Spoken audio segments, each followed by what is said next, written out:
Most people wait for life to destroy them. They wait for failure, loss, rock bottom, and then wonder why they are weak. But there is another way, a way that only strong people know. They don't wait for hardship. They choose it. They seek it out intentionally. So you deliberately and strategically break yourself before life does it for you. It's not about suffering for suffering's sake. It's about forging a mind so resilient, so battle-tested, that when real pressure comes, and it will, you won't just survive. You'll dominate. That's break yourself to rebuild yourself. Chapter 1. The comfort trap is killing your potential. You have a choice, to grow or to decay. That's the key. Modern comfort is not progress. It's anesthesia. Comfort kills urgency. Comfort dulls instinct. Comfort dissolves resilience. The more comfortable you become, the weaker your mind gets. That's not opinion. That's biology. You are not designed for endless ease. You were designed to adapt through stress. Comfort removes the signal to grow. It eliminates the need to sharpen the system. Control what you control. Let go of what you don't. You can't eliminate discomfort, but you can eliminate the fear of it.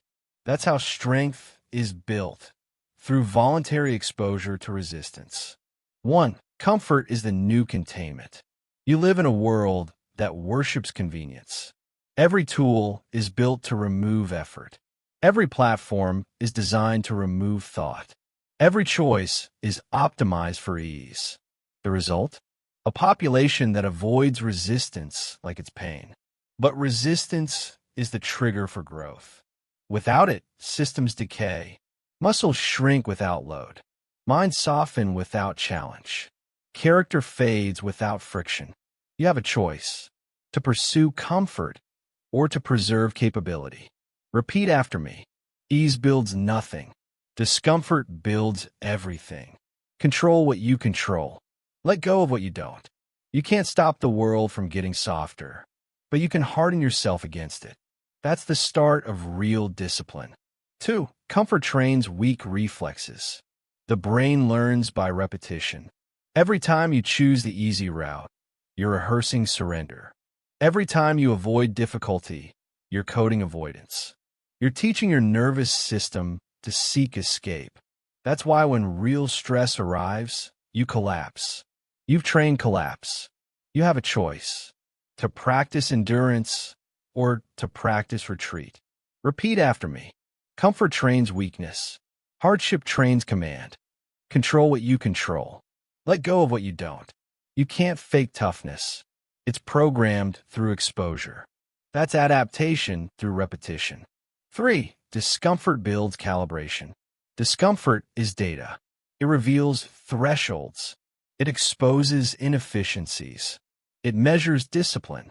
Every uncomfortable moment gives you feedback on your structure. You either break or you adapt. Most people interpret discomfort as danger. The disciplined interpret it as signal. You have a choice, to avoid feedback or to absorb it. Repeat after me. Discomfort is instruction. Pain is calibration. Control what you control. Let go of what you don't. You can't remove difficulty, but you can use it to map your limits. That's how calibration becomes control. 4. Ease creates entropy. Entropy is decay without resistance. A system without challenge collapses under its own weight. That's the law of both physics and psychology. Your mind is no different. Without exposure to chaos, it forgets order. You have a choice, to decay through ease or to discipline through pressure. Repeat after me. Entropy feeds on comfort. Order feeds on challenge. Control what you control. Let go of what you don't. You can't live without entropy, but you can resist it daily through effort. That's maintenance through motion. 5. Comfort deceives through reward. Comfort feels like safety, but stagnation disguised as relief. It rewards you now to rob you later. The system is designed to keep you consuming, not growing. Comfort is the tool. It removes friction, then sells you dependence. You have a choice: to be sedated or to stay sharp. Repeat after me. Short-term comfort equals long-term control. Control what you control. Let go of what you don't. You can't stop comfort from existing, but you can stop it from owning you. That's sovereignty through awareness. 6. Hardship builds stability. When you choose discomfort voluntarily, you build control. Each time you endure, you strengthen the system that manages chaos. You're no longer reacting, you're regulating. That's what separates the disciplined from the defeated. They don't wait for difficulty. They create it. You have a choice: to seek comfort now or control later. Repeat after me. Hardship hardens the framework. Pain practiced becomes power. Control what you control. Let go of what you don't. You can't avoid hard things, but you can choose them before they choose you. That's training under pressure. 7. Voluntary discomfort builds immunity. Exposure creates adaptation. Cold water, silence, repetition, discipline. Each micro-challenge trains your nervous system to remain steady under stress. You're not avoiding life, you're inoculating against it. You have a choice: to hide from pressure or to practice it. Repeat after me. Stress tested, system ready. Control what you control. Let go of what you don't. You can't stop pressure, but you can stop panic. That's immunity through exposure. 8. Hard choices build easy lives. Soft choices build hard lives. Hard choices build easy lives. That's the unchangeable equation. Every time you choose comfort, you borrow pleasure from the future. Every time you choose discipline, you invest it. That's compounding growth. You have a choice: to borrow or to build. Repeat after me. Hard now, strong later. Control what you control. Let go of what you don't. You can't change the equation, but you can decide which side of it you live on. That's predictive control. 9. Break yourself before life does. The weak wait for hardship to find them. The strong create it before it arrives. They simulate pressure to prepare for reality. That's why they don't break, they bend. That's why they don't react, they respond. You have a choice: to be broken by life or to break yourself into discipline. Repeat after me. Voluntary suffering equals permanent strength. Control what you control. Let go of what you don't. You can't stop difficulty, but you can stop fragility. That's preemptive resilience. Comfort is the silent killer of potential. It numbs, dulls, and pacifies. The disciplined reject it on purpose. They seek resistance like fuel, because they understand one truth: growth is not an accident. It's a decision. You have a choice: to live comfortably soft or uncomfortably strong. Repeat after me. Ease builds nothing. Pressure builds everything. Comfort weakens. Hardship fortifies. Control what you control. Let go of what you don't. You can't remove the softness around you, but you can refuse to join it. That's the foundation of voluntary hardship. You've seen how comfort erodes capability and why resistance restores it. Now it's time to apply the first real principle of steel building: deliberate exposure to pressure, the daily choice to face difficulty before it finds you. Chapter 2. Voluntary hardship versus forced suffering. You have a choice: to control pain or to be controlled by it. That's the key. Hardship is unavoidable. The difference is timing. You either face it when you choose, or it finds you when you're unprepared. Voluntary hardship builds discipline. Forced suffering builds dependence. You can't eliminate pain from life, but you can choose when, how, and why it happens. That's the foundation of strength, direction over difficulty. 1. Pain chosen is power. Pain imposed is chaos. Voluntary hardship is structured exposure. It's controlled friction designed to build endurance. You dictate duration, intensity, and focus. You decide the environment and the recovery. That's power through preparation. Forced suffering is random exposure. It's friction without pattern. It breaks instead of builds. It destabilizes instead of strengthens. You have a choice: to step into challenge or to wait until challenge consumes you. Repeat after me. Pain chosen trains control. Pain imposed trains collapse. Control what you control. Let go of what you don't. You can't avoid struggle, but you can schedule it. That's control through design. 2. Voluntary hardship builds tools before crisis. When you train under self-imposed difficulty, you install systems before stress hits. That's why elite performers remain calm under chaos. They've simulated it. A Navy SEAL doesn't panic in combat because combat is familiar. They've rehearsed adversity until it becomes routine. Entrepreneurs who succeed through failure aren't lucky. They've trained for volatility. You have a choice: to be reactive or to be rehearsed. Repeat after me. Preparation replaces panic. Simulation builds stability. Control what you control. Let go of what you don't. You can't stop chaos, but you can train inside it before it arrives. That's adaptation through rehearsal. 3. Forced suffering breeds helplessness. When hardship arrives unplanned, untrained, and uninvited, it breaks you. Because your system lacks reference points. There's no framework, no calibration, no internal map. That's why people collapse under surprise. They never practice difficulty while in control. You have a choice: to build systems before crisis or to scramble during it. Repeat after me. Helplessness is the result of untrained hardship. Control what you control. Let go of what you don't. You can't stop life from testing you, but you can prepare your response in advance. That's readiness through realism. 4. Voluntary hardship builds identity. When you choose struggle, you build proof. Each repetition of discomfort becomes identity evidence. I can handle this. You become reliable under stress because your brain recognizes the pattern. That's confidence without ego. That's stability under load. You have a choice: to identify with ease or to identify with endurance. Repeat after me. Repetition builds identity. Discipline builds certainty. Control what you control. Let go of what you don't.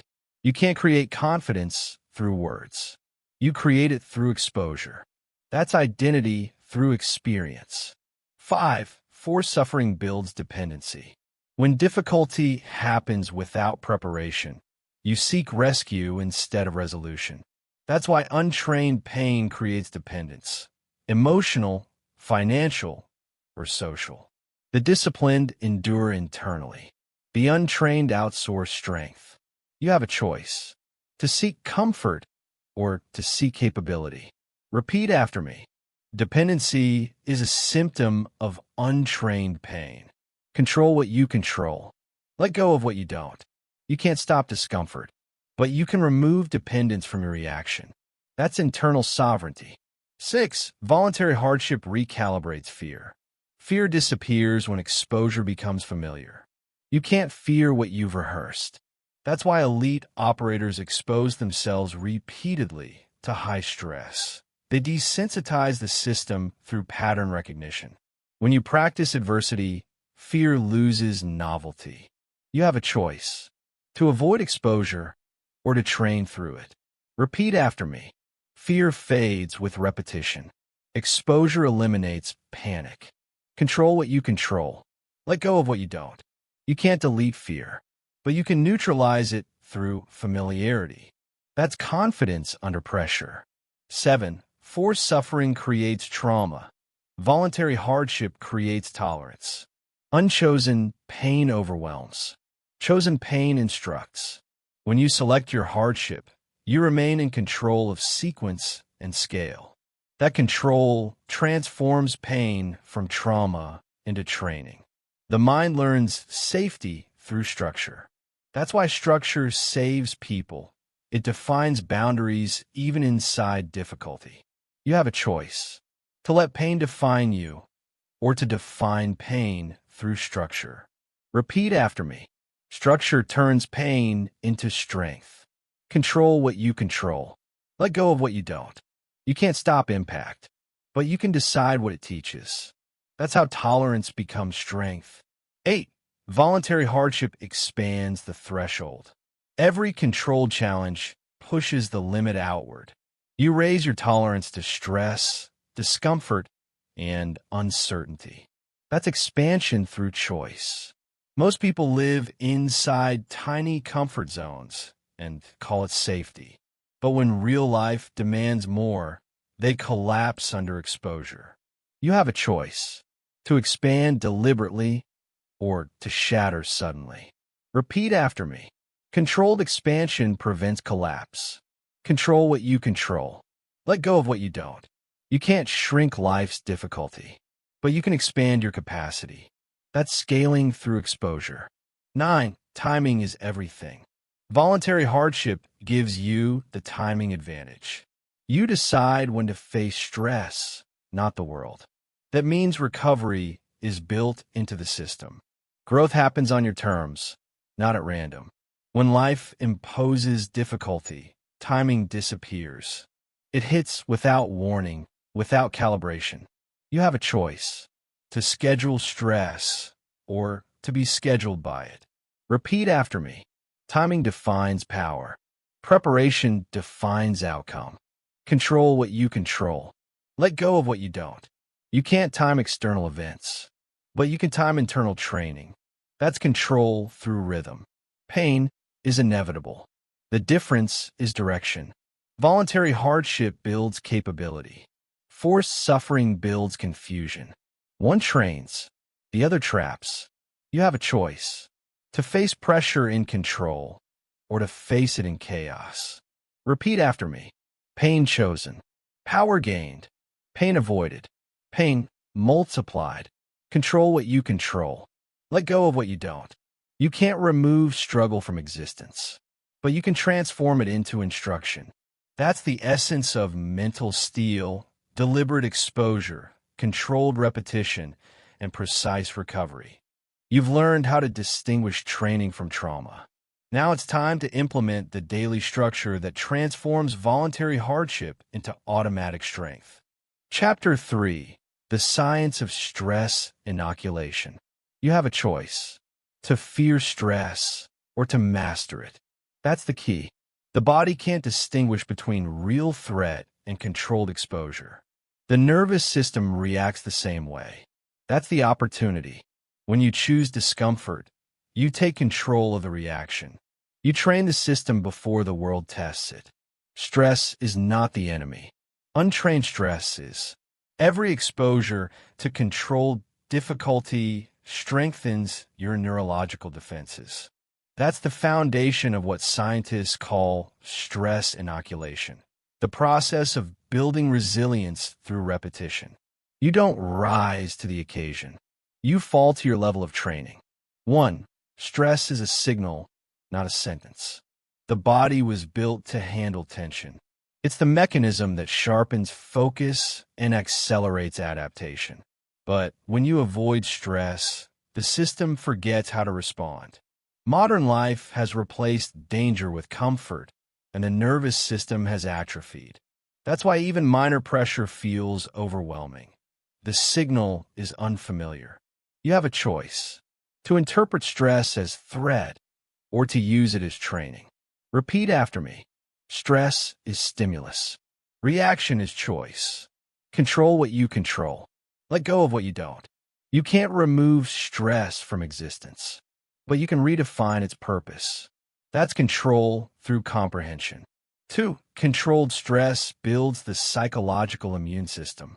Repeated exposure to manageable stressors rewires the brain's tolerance.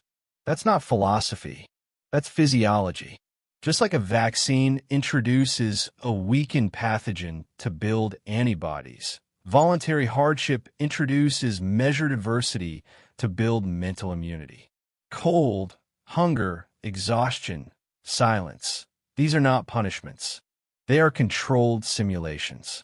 They teach the nervous system that discomfort is not danger. You have a choice: to weaken through avoidance, or to strengthen through exposure. Repeat after me. Stress exposure equals stress control. Immunity is built, not born. Control what you control. Let go of what you don't. You can't prevent chaos, but you can train to absorb it. That's adaptation through repetition.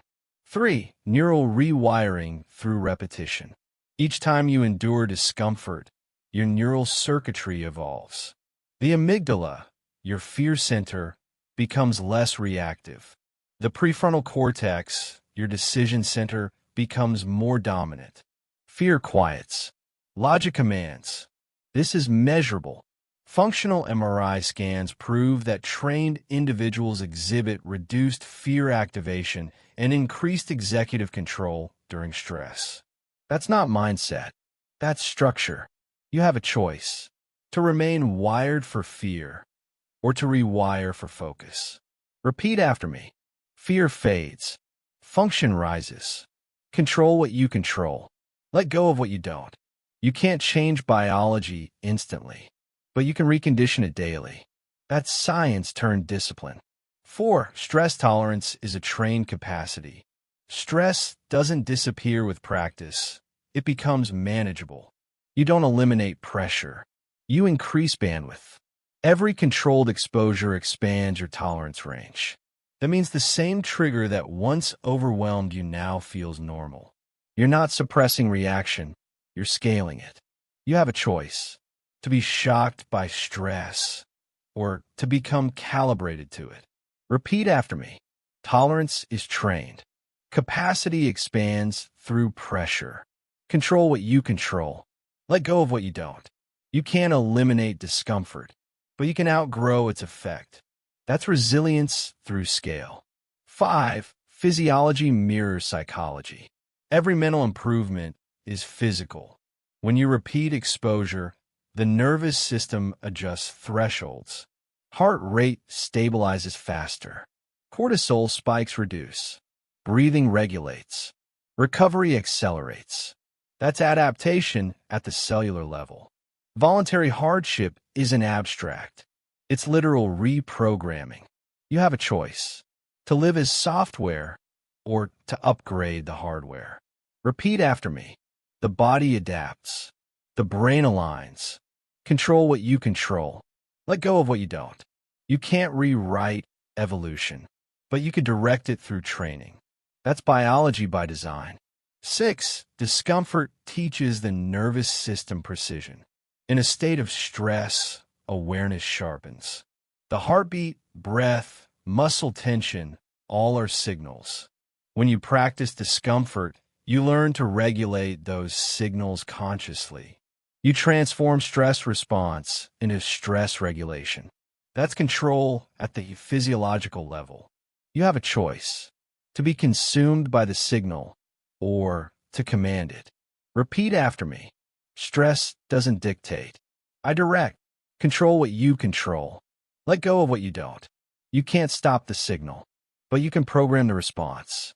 That's operational mastery. 7. Inoculation requires consistency. Exposure must be consistent to become permanent. One cold shower doesn't harden the mind. One challenge doesn't inoculate the system. The nervous system adapts only through repetition. Steady, structured, progressive. That's why discipline beats intensity. You have a choice: to train sporadically or to train systematically. Repeat after me. Consistency is the cure. Repetition is reinforcement. Control what you control. Let go of what you don't.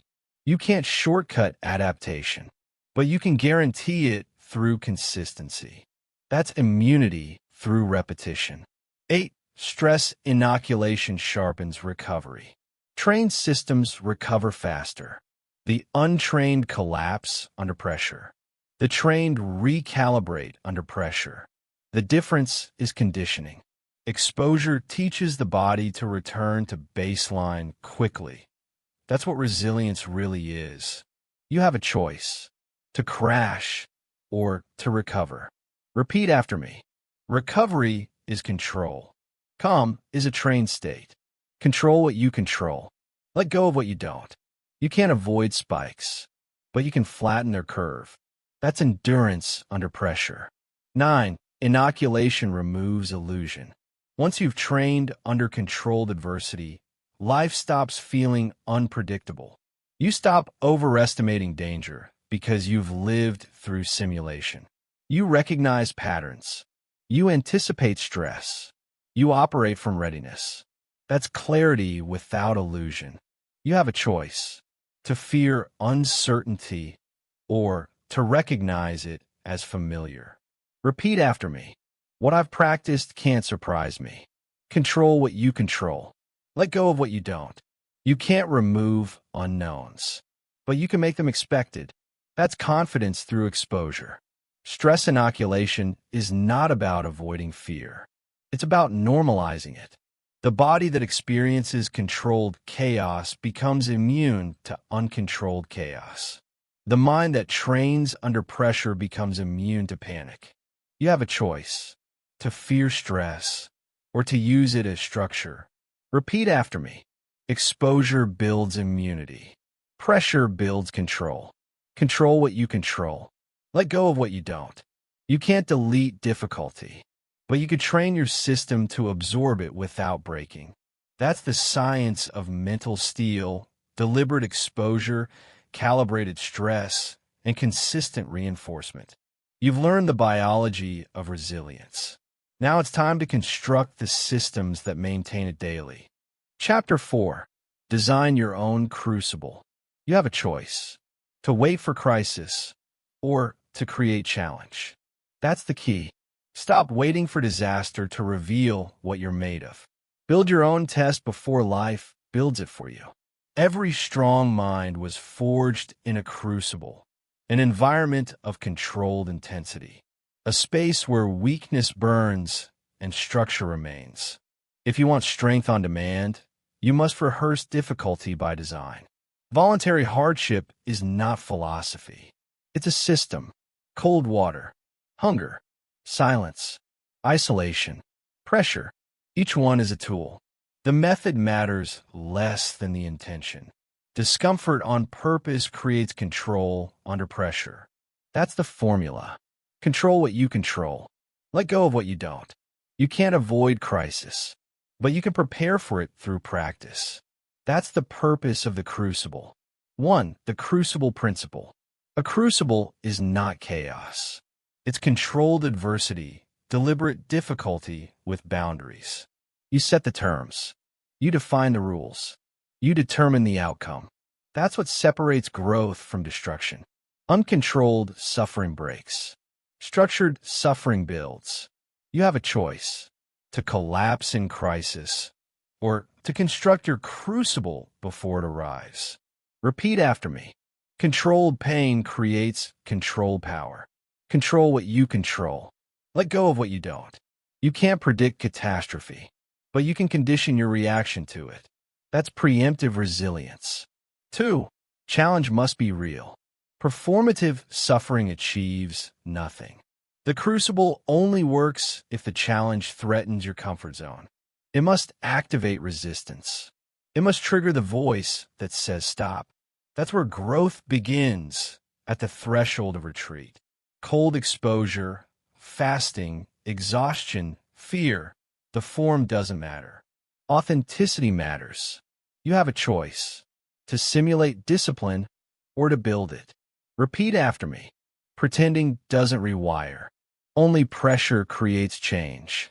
Control what you control. Let go of what you don't. You can't lie to your nervous system. It knows when effort is real. That's authenticity through adversity. 3. Repetition builds adaptation. One extreme act doesn't change a system. Consistency does. The crucible must be repeated until it becomes normal. 1 fast is novelty. 10 fasts are training. 1 cold shower is courage. 30 are conditioning. You have a choice: to chase intensity or to commit to repetition. Repeat after me. Consistency outlasts intensity. Control what you control. Let go of what you don't. You can't change biology overnight, but you can program it through routine. That's transformation through repetition. 4. Parameters define progress. Without structure, suffering is chaos. The crucible must have clear start and end points, measurable duration, frequency, and objective. Otherwise, it's not training. It's punishment. You define time. You define output.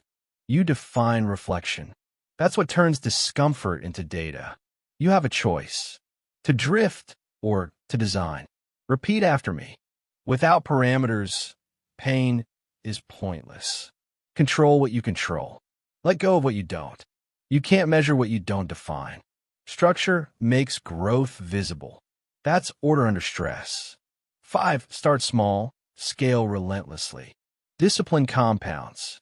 The smallest crucible repeated consistently becomes transformation. Start where you are. Cold showers for 30 days. Sleeping on the floor for a week. Training at dawn. Fasting 1 day a week.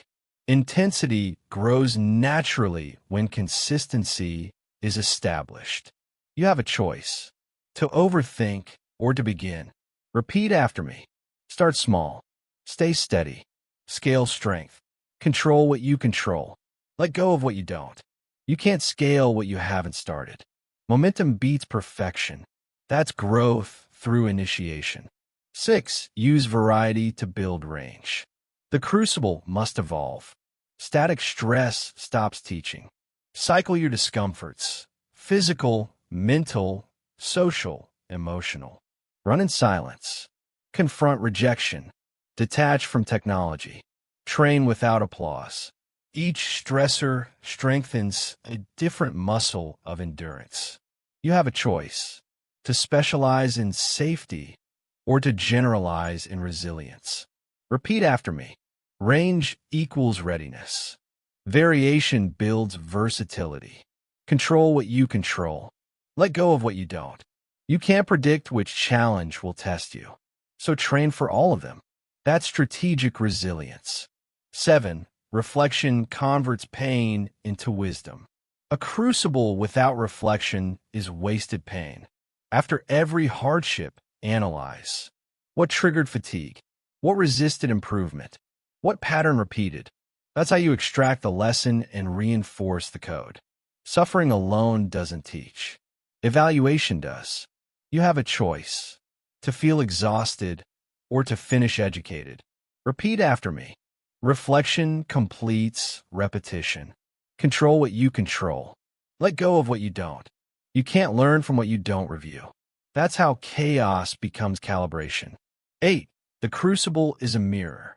Every challenge you design shows you exactly where you're weak. The point is not victory, it's visibility. You discover what breaks first: body, focus, or will. That data is gold. It reveals where to build next. You have a choice: to avoid your reflection or to use it as your map. Repeat after me. The mirror doesn't lie. It guides. Control what you control. Let go of what you don't. You can't fix what you refuse to see. That's precision through awareness.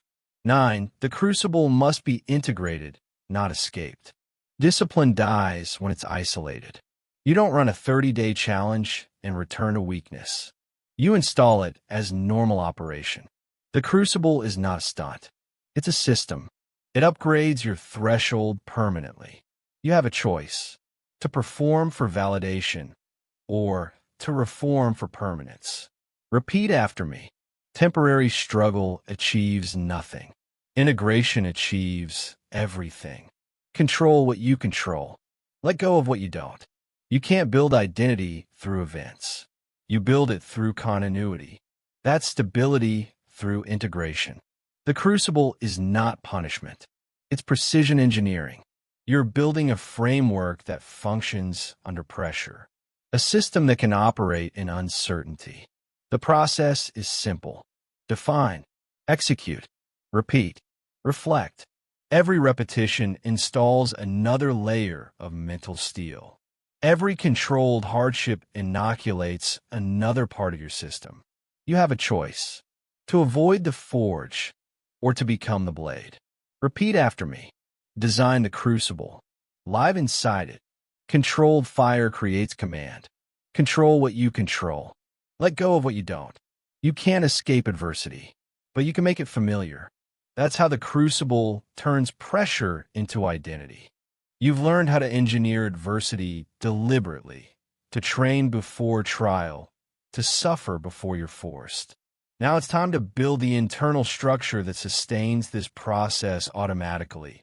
A mind that obeys command, not comfort. Chapter 5. The psychological shift from victim to volunteer. You have a choice. To be a victim or to be a volunteer. That's the key. The same adversity destroys one person and develops another. The difference is authorship. When you choose your suffering, it stops being punishment. It becomes training. This isn't philosophy. It's physiology.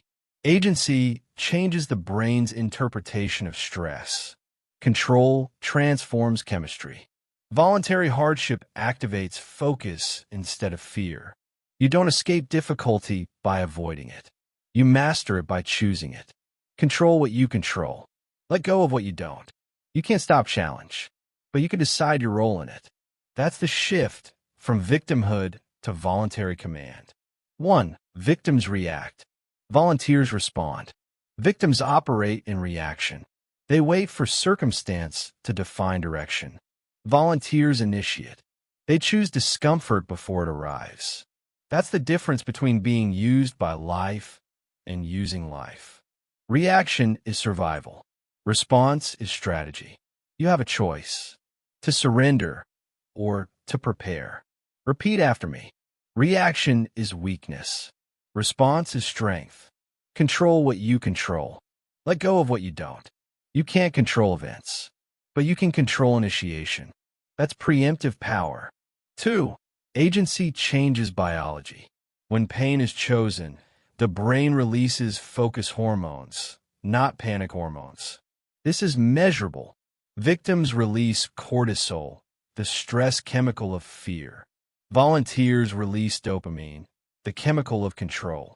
The same stimulus, different interpretation, different chemistry. Choice rewires the body's response to stress. You have a choice: to be flooded or to be focused. Repeat after me. Choice changes chemistry. Control changes experience. Control what you control. Let go of what you don't. You can't stop the signal, but you can rewrite the response. That's biology through will. 3.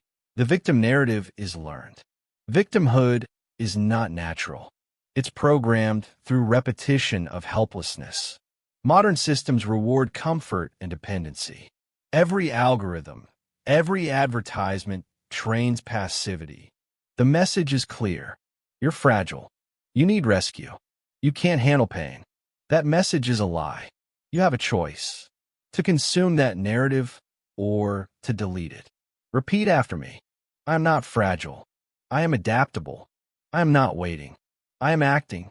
Control what you control. Let go of what you don't. You can't change propaganda, but you can reject its premise. That's liberation through perception. 4. Volunteers rewrite the script. Volunteers don't ask, "Why is this happening to me?" They ask, "What is this teaching me?" Same event, different framework, opposite outcome. When you assign purpose to pain, you remove its power to paralyze. That's reprogramming, turning chaos into curriculum. You have a choice: to interpret pain as punishment or as process. Repeat after me. Every hardship is instruction. Every struggle is structure. Control what you control. Let go of what you don't.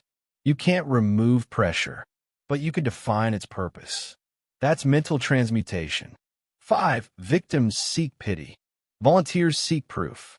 Victims collect sympathy as currency. They measure worth by reaction. Volunteers collect data. They measure worth by improvement. Every trial becomes an experiment. Every failure becomes feedback. You have a choice: to seek validation or to seek verification. Repeat after me. Pity feeds weakness. Proof builds strength. Control what you control. Let go of what you don't. You can't stop people from judging, but you can stop needing their response. That's autonomy through discipline.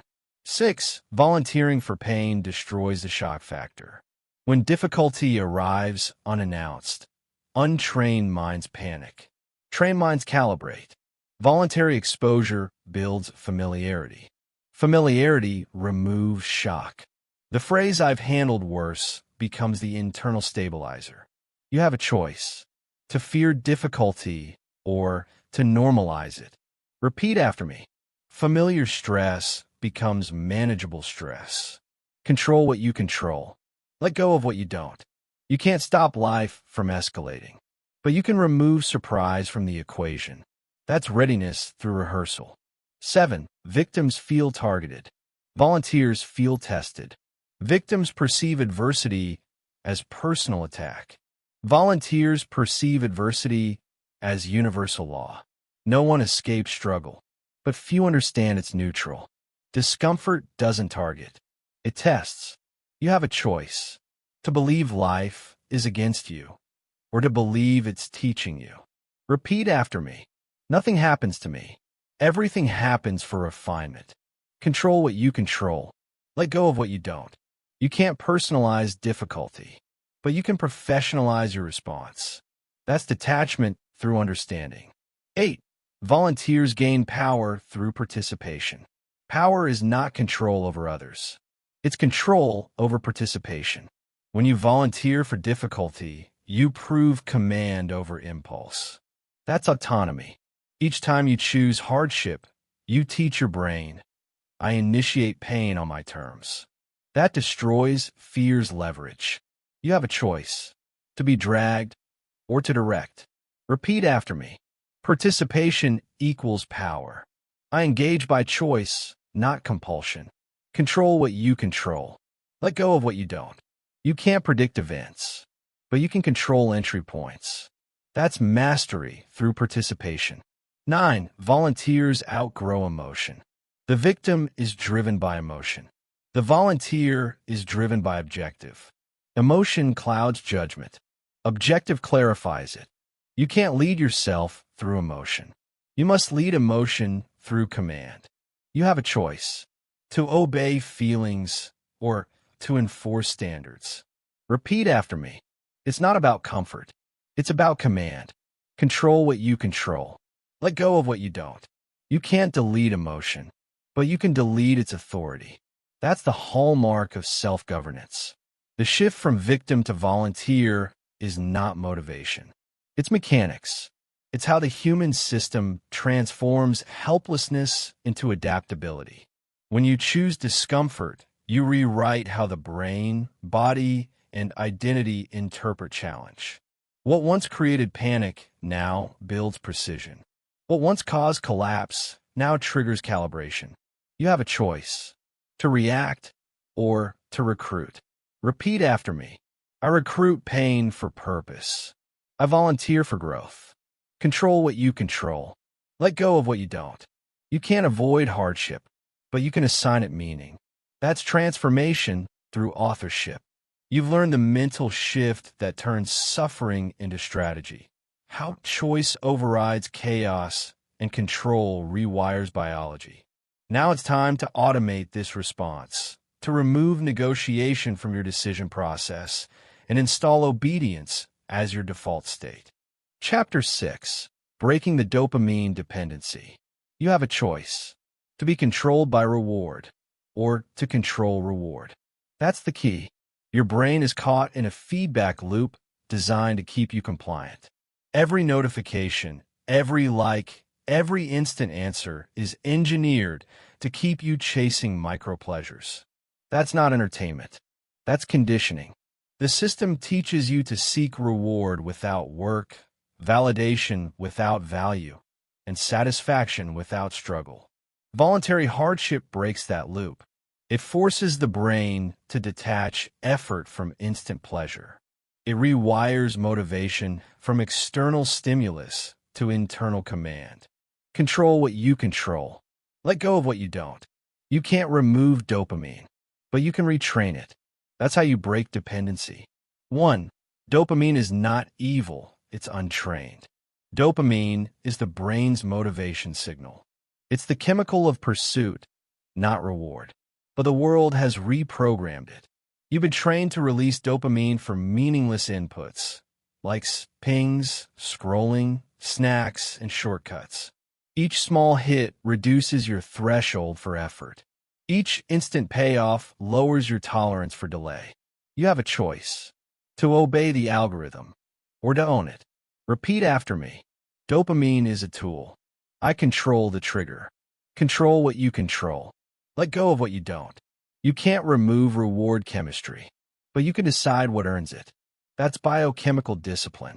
2. The instant reward trap. Every second of stimulation trains the brain to expect frictionless pleasure. The scroll, the buzz, the ping. Each one feeds the same circuit that ancient humans used to hunt food and pursue survival. Now, that same circuit is hijacked by technology. You're not choosing, you're being trained.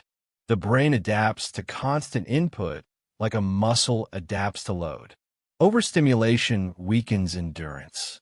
You have a choice: to stay addicted or to reclaim attention. Repeat after me. Instant reward equals long-term weakness. Control what you control. Let go of what you don't. You can't outscroll the system, but you can starve its control. That's attention recovery.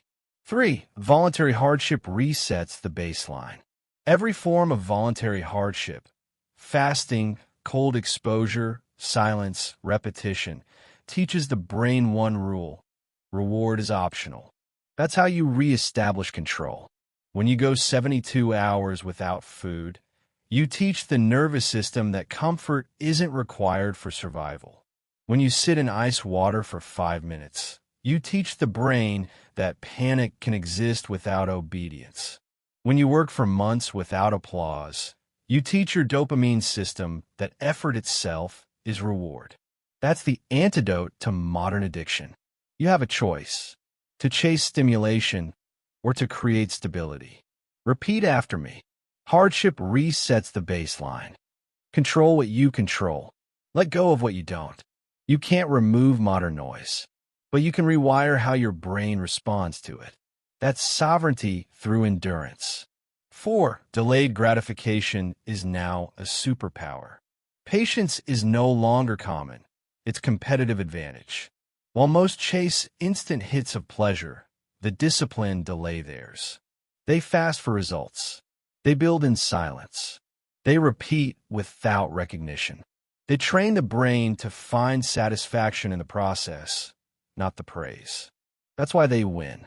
You have a choice: to react like a consumer or to operate like a builder. Repeat after me. Delay amplifies reward. Patience compounds power. Control what you control. Let go of what you don't. You can't compete with instant gratification. You surpass it through sustained creation. That's temporal dominance. 5. Discomfort destroys dependency. Every time you choose discomfort voluntarily, you break dependency chemically. When the brain realizes you can survive without pleasure, it recalibrates the threshold. The system stops craving constant stimulus. It learns balance. That's chemical reprogramming through exposure.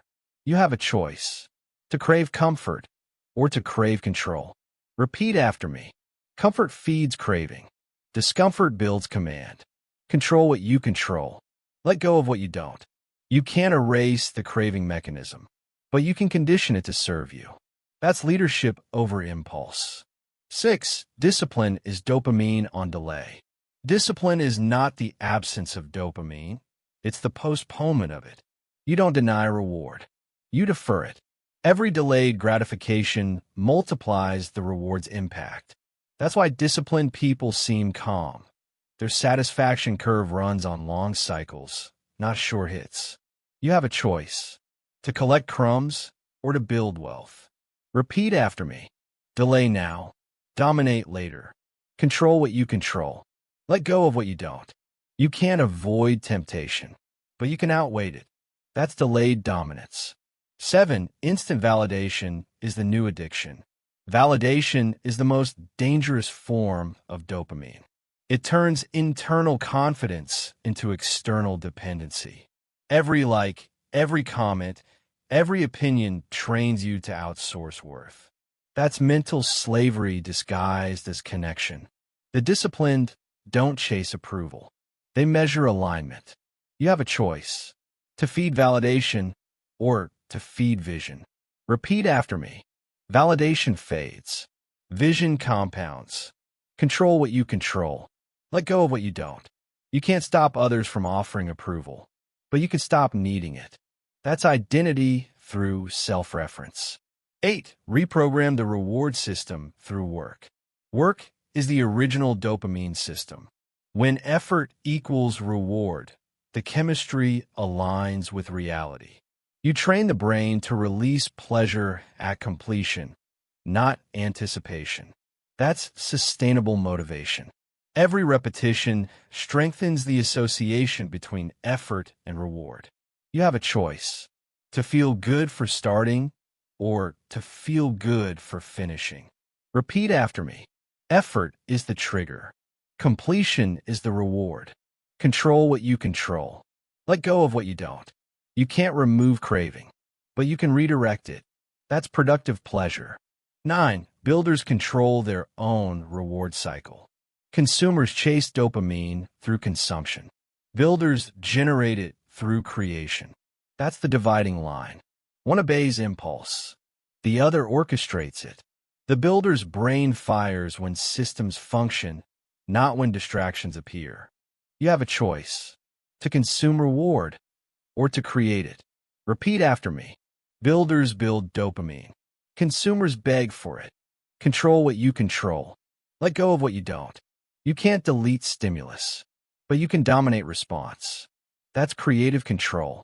You're not addicted to dopamine. You're addicted to ease. Ease feeds dependency. Effort feeds control. Every hardship you choose is a biochemical reset, a message to your nervous system that reward follows effort, not impulse. You have a choice: to live as a receptor or as a regulator. Repeat after me. Dopamine obeys direction. Reward follows regulation. Control what you control. Let go of what you don't. You can't outpace distraction, but you can outlast it. That's mastery through delay. You've learned how modern systems hijack your biology and how deliberate discomfort restores control. Now it's time to direct this chemistry toward purpose, to channel your rewired brain into execution without hesitation. Chapter 7. The Social Cost of Getting Strong. You have a choice: to stay liked or to stay disciplined. That's the key. The stronger you become, the smaller your circle will get. People won't understand why you choose discomfort.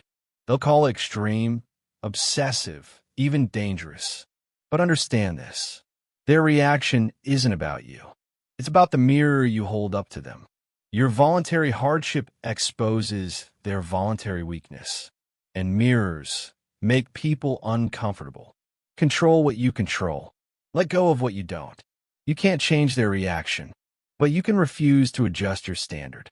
That's strength through solitude. 1. Strength exposes weakness.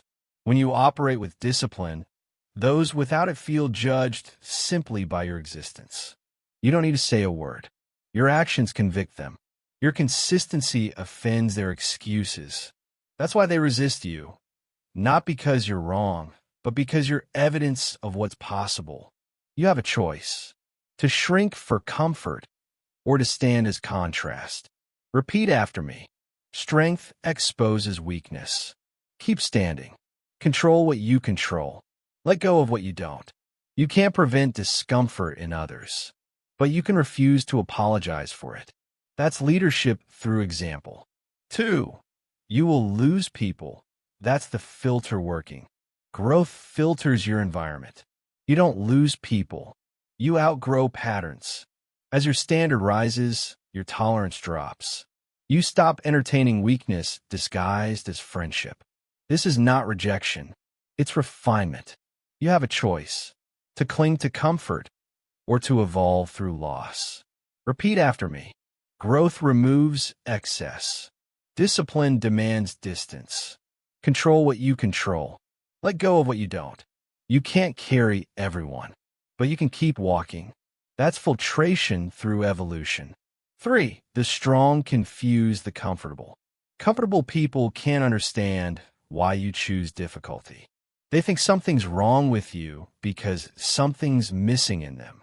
Their definition of normal is avoidance. Yours is improvement. The two cannot coexist. You have a choice: to seek validation from the average or to build alignment with the disciplined. Repeat after me. They call it extreme because they call comfort normal. Control what you control. Let go of what you don't. You can't explain discipline to avoidance. That's a waste of language. That's silence through certainty. 4. Explanations are energy leaks. Stop defending your decisions to people who never decided anything for themselves. You don't owe an explanation for excellence. You don't need permission for progress. Every word spent justifying yourself is energy stolen from execution. You have a choice: to debate or to demonstrate. Repeat after me. Results are my explanation. Control what you control. Let go of what you don't. You can't convince comfort, but you can outperform it. That's proof through performance. 5. Isolation is not punishment, it's precision. When your focus tightens, your world narrows. This is not loneliness. This is alignment. The strong don't isolate to escape people. They isolate to eliminate noise. Silence becomes the training ground. You have a choice: to fear solitude or to weaponize it. Repeat after me. Isolation sharpens intention. Control what you control. Let go of what you don't. You can't grow in constant conversation. Progress requires silence. That's solitude as strategy. 6. Ridicule is recognition. The more disciplined you become, the more resistance you'll attract. Mockery is proof of visibility. The undisciplined attack what they don't understand. They ridicule what they secretly respect. When they laugh, you're on schedule. You have a choice: to explain to the loud or to evolve in silence. Repeat after me. Ridicule confirms relevance. Control what you control. Let go of what you don't. You can't expect approval from those addicted to ease, but you can use their noise as confirmation of movement. That's validation through opposition. 7. Discipline redefines relationships. When you change your habits, your social system reconfigures. Every relationship is built on shared patterns. Change your pattern and the connection shifts. You'll lose some and you'll gain others. The strong attract the strong. The weak resist exposure. You have a choice: to maintain harmony or to maintain integrity. Repeat after me. Alignment replaces approval. Control what you control. Let go of what you don't. You can't stay in the same circle and move in a different direction. That's the price of advancement. That's structure through separation. 8. Discomfort creates a new tribe. When you live by voluntary hardship, you'll eventually meet others who do the same. They recognize the look in your eyes, the calm in chaos, the focus under fire. You'll connect instantly because shared struggle builds stronger bonds than shared leisure. That's community by choice, not coincidence. You have a choice: to cling to familiarity or to build fellowship through effort. Repeat after me. Shared discipline builds real connection. Control what you control. Let go of what you don't. You can't accelerate alone forever, but you must walk alone long enough to find equals. That's selection through endurance. 9. The social cost confirms authenticity. Every sacrifice verifies seriousness. When you lose people, comfort, and approval, it's evidence that you're moving against the current. That's what mastery feels like: misunderstood but immovable. You have a choice: to blend or to build. Repeat after me. Confusion from others means clarity within. Control what you control. Let go of what you don't. You can't expect the crowd to applaud the climb. They only clap for the summit. That's validation deferred. The social cost of getting strong is non-negotiable. You will lose attention, applause, and approval. You will gain direction, control, and clarity. That's the exchange rate of growth. You have a choice: to seek understanding or to pursue evolution. Repeat after me. I don't need them to understand. I need to keep moving. I don't explain discipline. I embody it. Control what you control. Let go of what you don't. You can't change how they see you, but you can change what you see in a mirror. That's independence through detachment. You've learned how strength changes your environment, how discipline filters your circle, and silence becomes your ally. Now it's time to master the next phase, translating that internal power into absolute composure. The ability to stay unshaken under provocation, pressure, or chaos. Chapter 8. When breaking becomes building. You have a choice: to quit when it hurts or to stay until it changes. That's the key. There's a moment inside every hardship when everything shifts. The body stops fighting. The mind stops negotiating. The system stops resisting. That moment is the crossing point, the exact second when breaking becomes building. You can't predict when it happens. You can only endure until it does. It's not about how much you can take. It's about how long you can stay. Control what you control. Let go of what you don't. You can't rush the threshold, but you can reach it through repetition. That's where transformation begins. 1. The resistance phase. Every crucible starts with resistance. The body resists the cold. The mind resists the silence. The system resists the unknown. This is not failure. It's calibration. You're teaching your biology that control still exists inside chaos.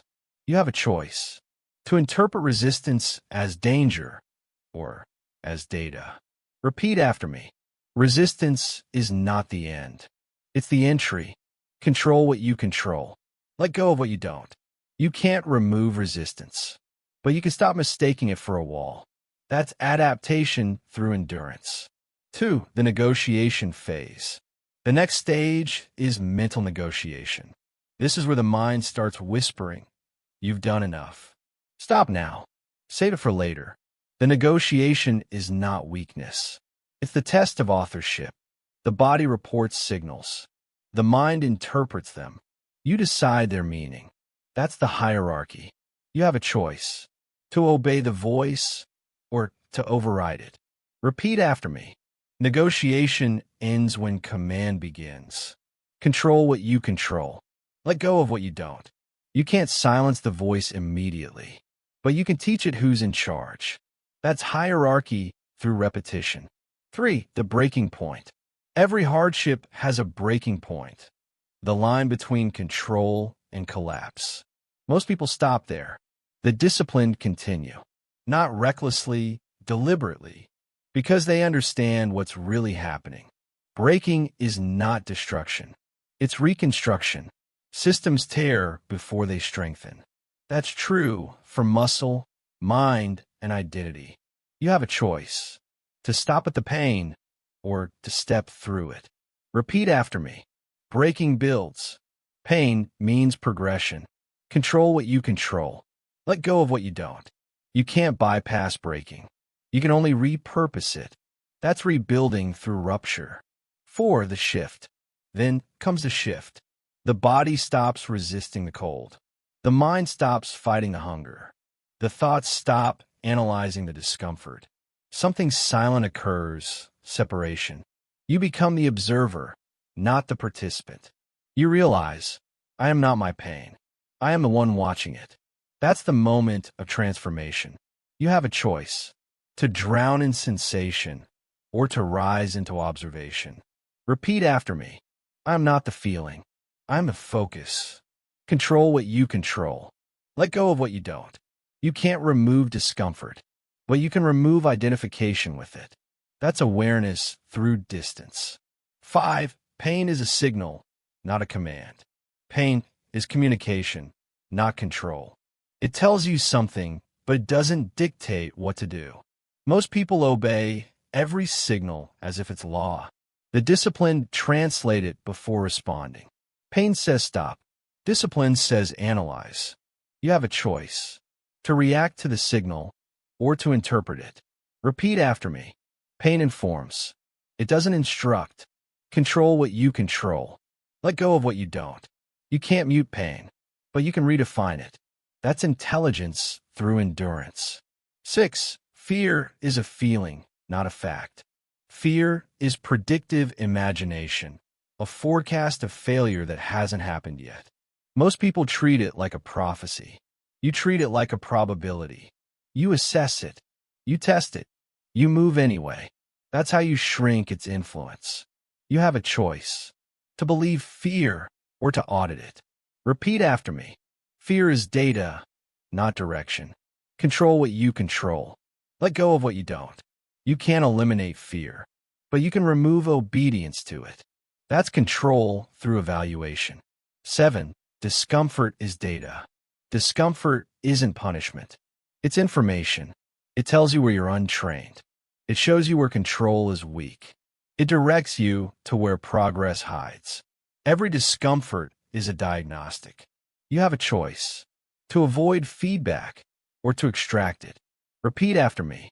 Discomfort defines direction. Control what you control.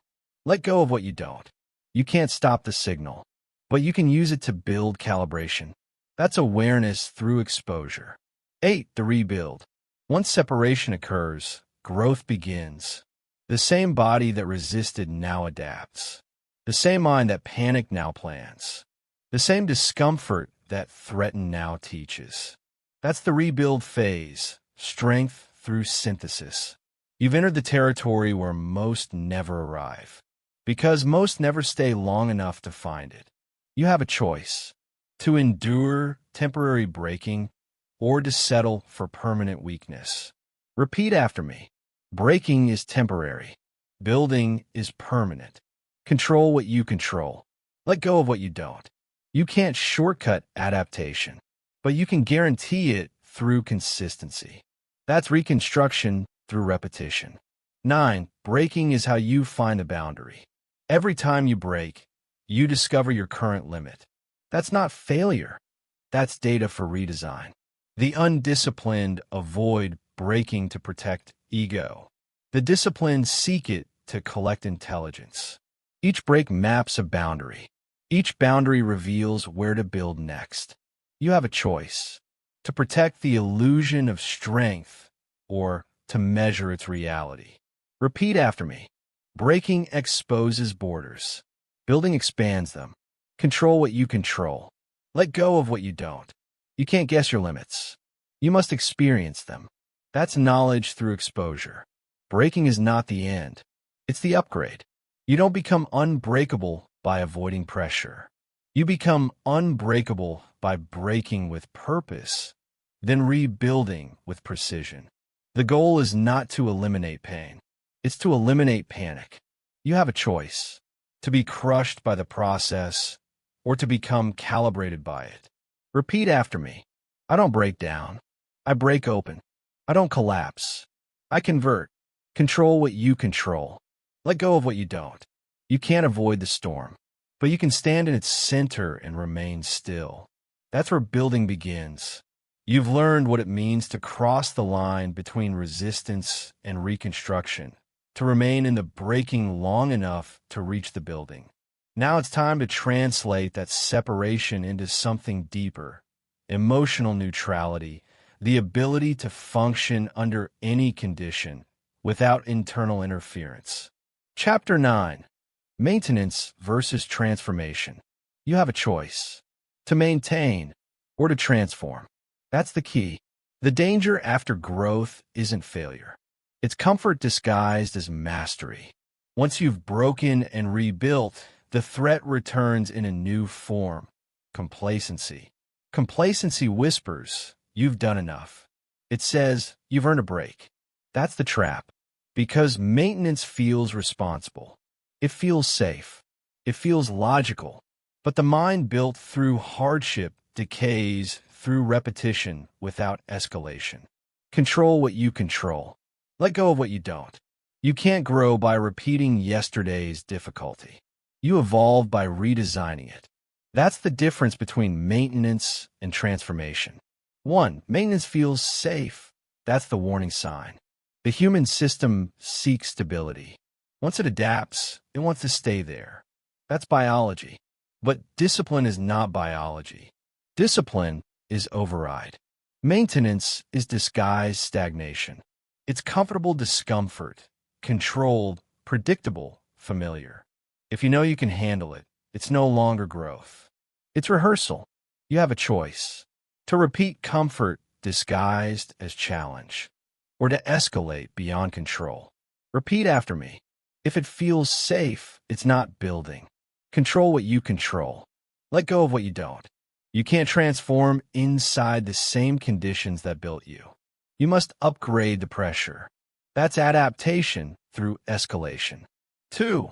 Growth requires disruption. Every system must be disrupted to evolve. The body grows under heavier load. The mind grows under higher resistance. The same principle applies universally. No stress, no signal. No signal, no adaptation. If your current hardship feels easy, you've turned evolution into entertainment. You have a choice: to live in simulation or to operate in escalation. Repeat after me. Progress requires pressure. Control what you control. Let go of what you don't. You can't expect transformation from repetition. You earn it from recalibration. That's progression through discomfort. 3. Your capacity must match your capability. What broke you last year should be your warm-up this year. Capacity must scale with capability. If it doesn't, discipline turns ornamental. The same way an athlete adds weight, you must add difficulty, more silence, more endurance, more uncertainty. That's how internal systems evolve. You have a choice: to stay efficient at the old level or to operate beyond comfort at the new one. Repeat after me. Capability without challenge decays. Control what you control. Let go of what you don't. You can't maintain steel by polishing it. You maintain it by testing it. That's durability through pressure.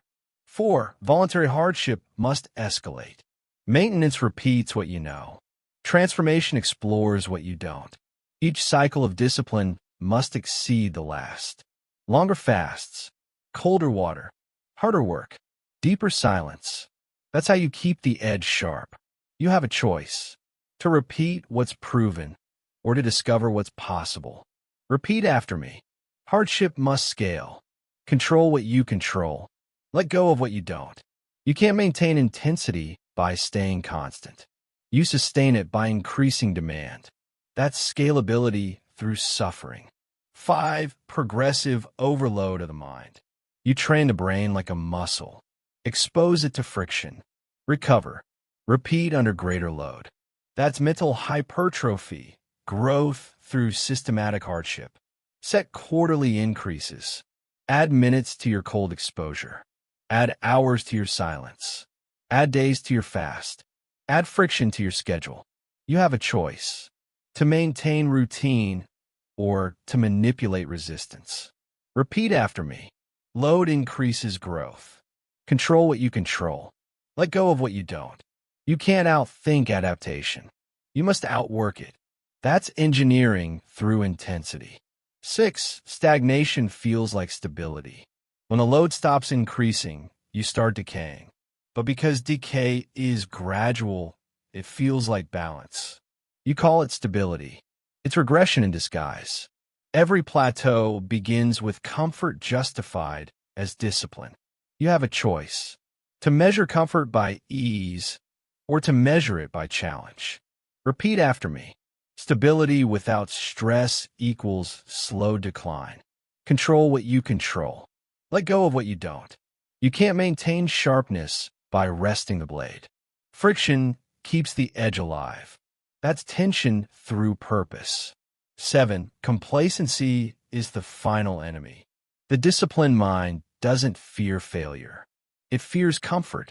Complacency is the assassin of transformation. It whispers you've made it. It tempts you with status. It numbs you with ease. But transformation requires tension.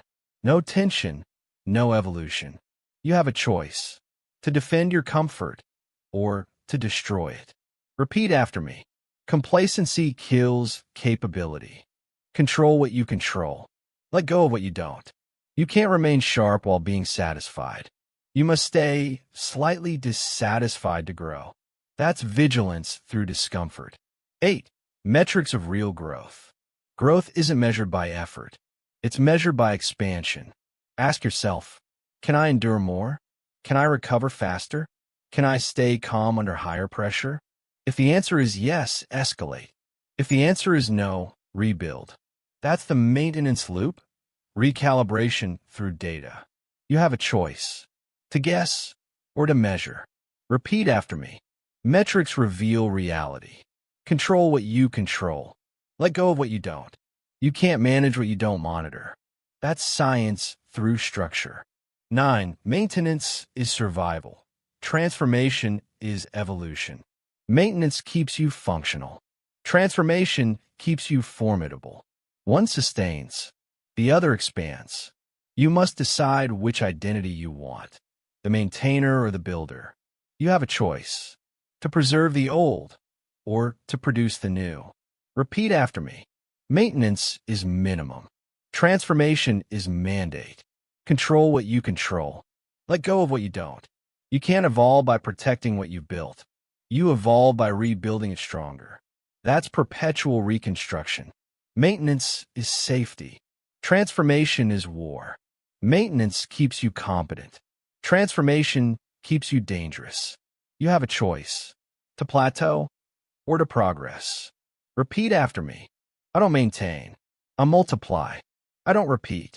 I redesign. Control what you control. Let go of what you don't. You can't sustain excellence through repetition. You sustain it through escalation. That's growth without end.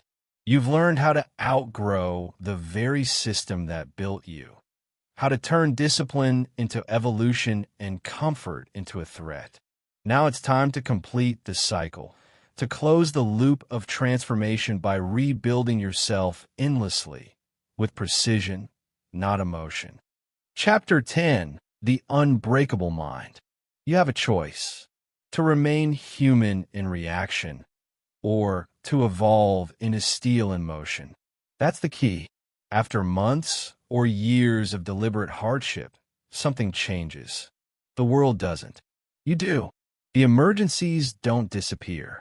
They just stop feeling like emergencies. Job loss, relationship endings, financial setbacks, public failure. They're no longer crises. They're categories of data, problems requiring structure and solution. You've already trained under harsher conditions. You've already endured greater chaos. What used to shatter you now barely shifts your pulse, because pressure doesn't surprise you anymore. You designed it into your life. Control what you control. Let go of what you don't. You can't prevent difficulty, but you can remove fragility. That's the foundation of the unbreakable mind. 1. Emergencies lose power when preparation is normal. Most people live in emotional panic mode. They wait for something to go wrong before learning how to respond. You train differently. You learn to suffer on purpose. You build tolerance through tension. Now the same chaos that breaks them merely activates you. You have a choice: to panic like the untrained or to execute like the conditioned. Repeat after me. Preparation neutralizes panic. Control what you control. Let go of what you don't. You can't control the storm, but you can control the system that navigates it. That's composure through conditioning. 2. You feel everything but obey nothing. The unbreakable mind isn't numb. It's disciplined. You feel pain, fear, loss, exhaustion, but you don't worship them. They're data, not destiny. You feel everything.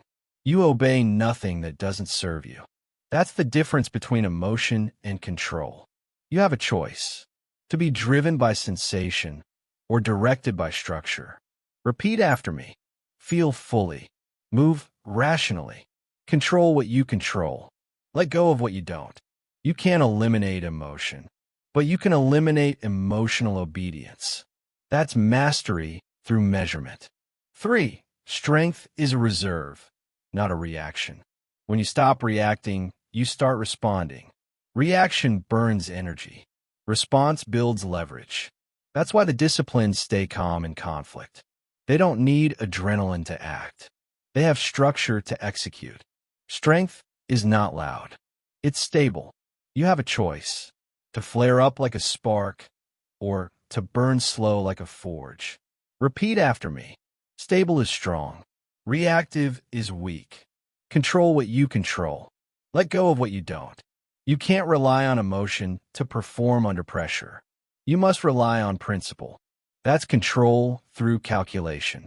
4. Anti-fragility, growth through stress. Fragile things break under pressure. Resilient things resist pressure. Anti-fragile things get stronger because of it. That's the ultimate stage of mental evolution. You don't just survive impact. You use it. You don't just recover from loss. You refine from it. Every hit becomes input. Every setback becomes structure. You have a choice: to fear damage or to feed on it. Repeat after me. Pressure produces power. Control what you control. Let go of what you don't. You can't avoid impact, but you can convert it. That's expansion through friction. 5. Self-reconstruction, breaking on command. The highest form of control is voluntary destruction. You don't wait to be broken. You break yourself deliberately. You disassemble outdated systems. You rebuild stronger ones. That's how you stay dangerous. You don't fear collapse because you practice it. You know how to reset without resistance. You have a choice: to avoid breaking or to master rebuilding. Repeat after me. I break myself before the world can. Control what you control. Let go of what you don't. You can't remain unbreakable without recalibration.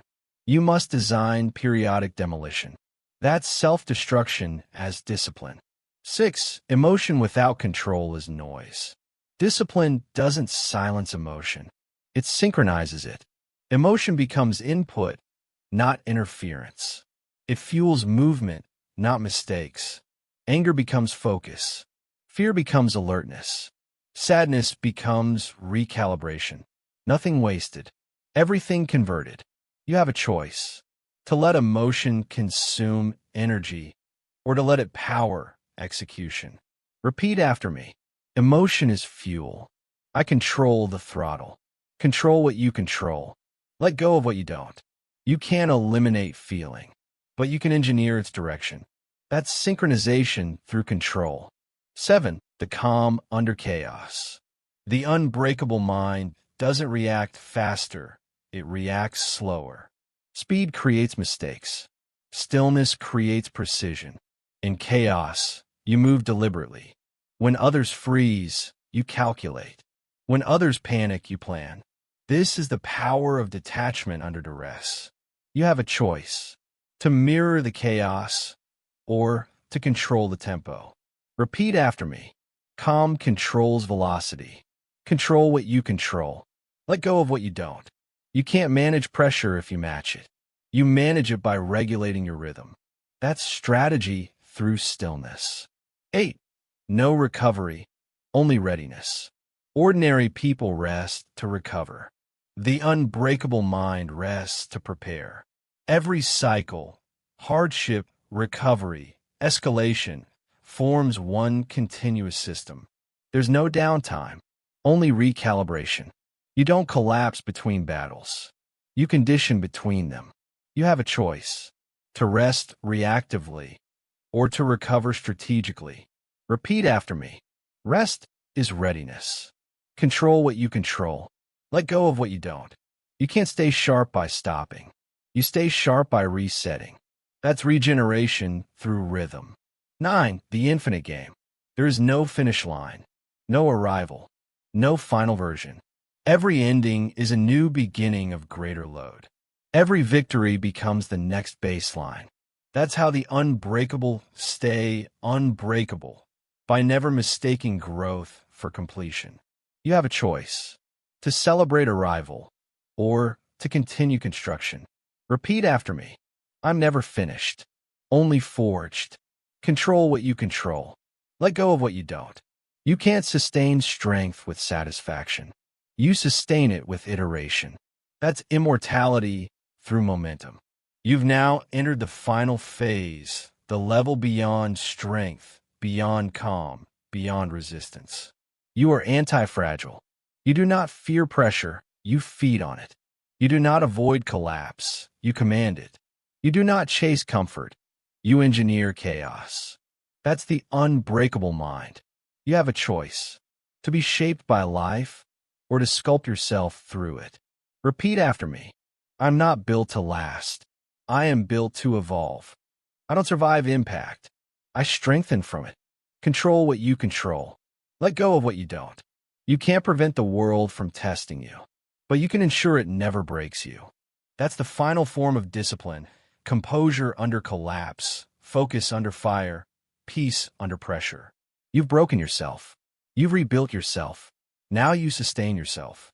Welcome to the state beyond reaction. Welcome to the unbreakable mind. So here's what you know now. Comfort is not your friend. It is your enemy disguised as security and stability. Every day, when you choose the easy path, you are choosing to be weak when life demands strength. And life will demand strength. It always does. The question is not whether difficulties will come. The question is whether you will be ready when they arrive. You can wait. Wait for failure to force you. Wait for crisis to knock you down. Wait for circumstances to reveal that you are not as strong as you thought. Or you can choose. Choose cold water. Choose hunger. Choose exhaustion. Choose what scares you. Do it now. Do it consistently. Do it until your mind understands that discomfort is not danger, but your zone of expansion. That struggle is not suffering. That voluntary hardship is voluntary strength. People who master their lives, in business, in relationships, in goals, are not lucky. They're not talented. They're not special. They're just willing to do what you're not. They broke themselves before life could break them. They built mental strength through chosen fire. And now you can too. Stop reading about strength. Stop thinking about resilience. Stop waiting for motivation. Start today. Break yourself. Build yourself. Become unbreakable.